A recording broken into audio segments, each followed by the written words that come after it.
eliminate your fear and deal with what's holding you back from being able to climb that corporate ladder, okay? So there are quite a few steps that you need to take when you want to climb the corporate ladder, okay? There's things that you need to be able to get through to be able to make it, and to be able to gain that confidence and certainty, to be able to get out there and actually create what it is you need to create to be able to get to where it is you want to go. Now, the first step to that is actually discovering what it is that's actually holding you back and stopping you from being able just to go out there and do it.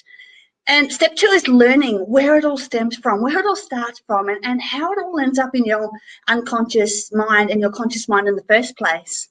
And step 3 is having a really, really clear picture and goal of where it is that you actually want to go moving forward. And step 4 is actually finding the solution to your needs, what it is that you need. And step 5 is actually going out there and taking the action and doing the training that will actually change your world and give you the life that you've always wanted. Now, how is it that you can put all of this together? How is it that all this goes together? Well, it really depends on what it is that you actually want out of your life, okay?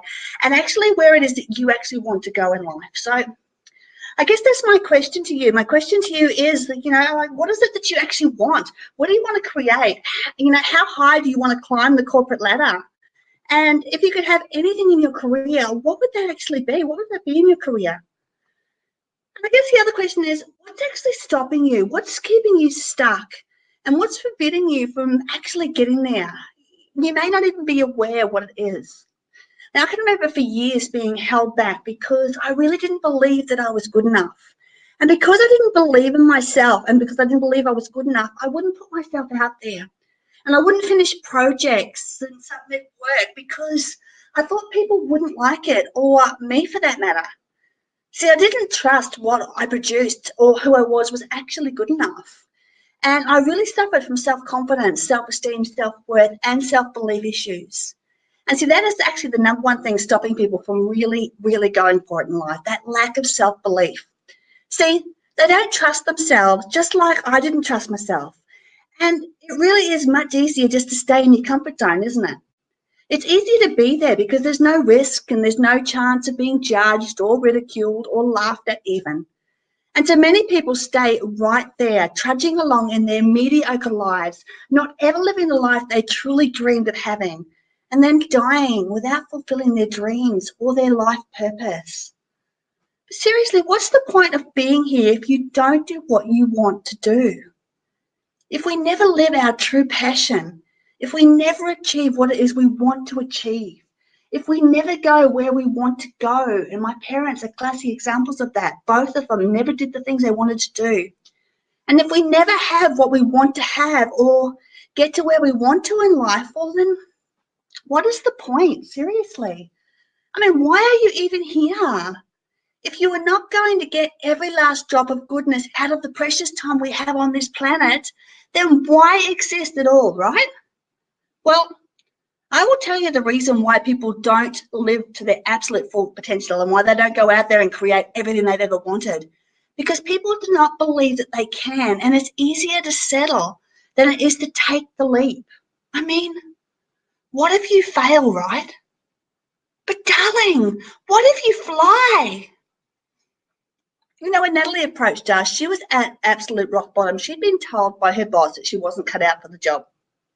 Her marriage was on the rocks, and, you know, she was really worried because she could lose her income and she had the kids to feed. But Natalie decided to invest in herself and work on herself. And within 6 months, she went from just about being fired in her job to being in the top 1% of her company. And now her boss walks in and gives her high fives every day. When she walks in, she got a pay rise, and she can now start really planning, you know, family holidays for her kids and herself, you know. And the thing is that Natalie understood after working with us that, you know, it actually wasn't her fault that she felt this way. You know, a lot of her thoughts and a lot of her beliefs actually came back from when she was, you know, before 7.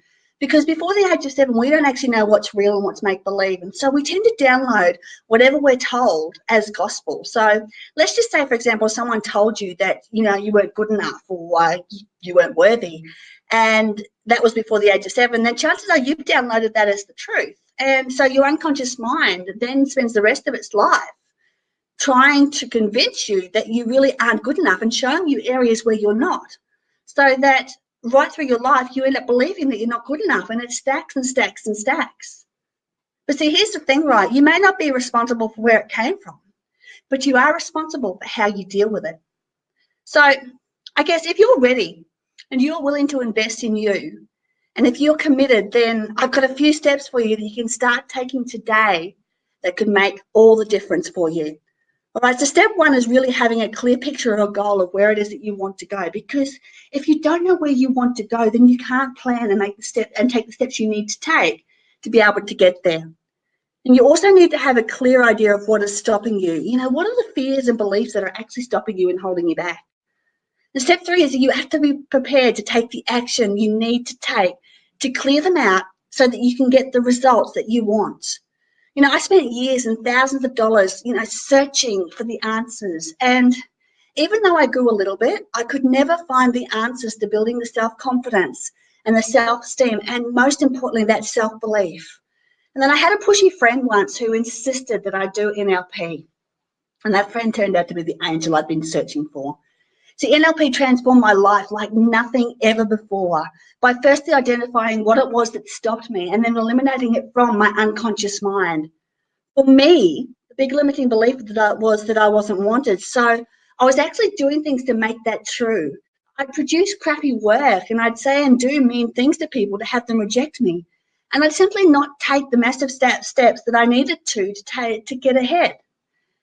And yeah, it was complete self-sabotage. And the reason why I did that is because I did not believe. So the answer, my friend, is to get your mindset cleared using NLP and working with a coach to build your confidence, certainty, self-worth, and self-belief.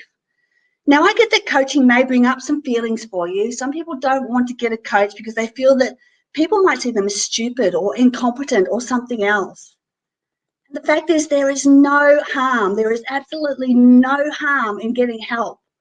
Where there's harm is when you know there's a problem, and when there's shame is when you know there's a problem, and you live a life less than what you wanted because you didn't reach out and get that help.